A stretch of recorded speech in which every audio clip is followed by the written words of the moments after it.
What made me start to want to become a personal trainer is I used to be overweight. For the last 5 years, I lost 100 pounds naturally. So I want to give my expertise to other people, women or men, that's in the same predicament of wanting to lose weight, for weight loss, or anything like that. Why did you choose the personal fitness trainer program here at ATI? ATI was the only hands-on personal training school that I've seen in Las Vegas.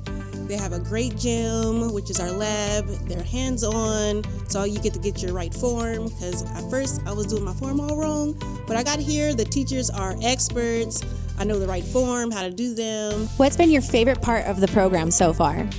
My favorite part of the program so far is the field trips we go on. We go to different locations of different gyms, they have different atmospheres, and it gets you an idea of where you want to go after you graduate. What would you say to someone thinking about joining this program? Just do it. You're going to learn so much about everything that you didn't know.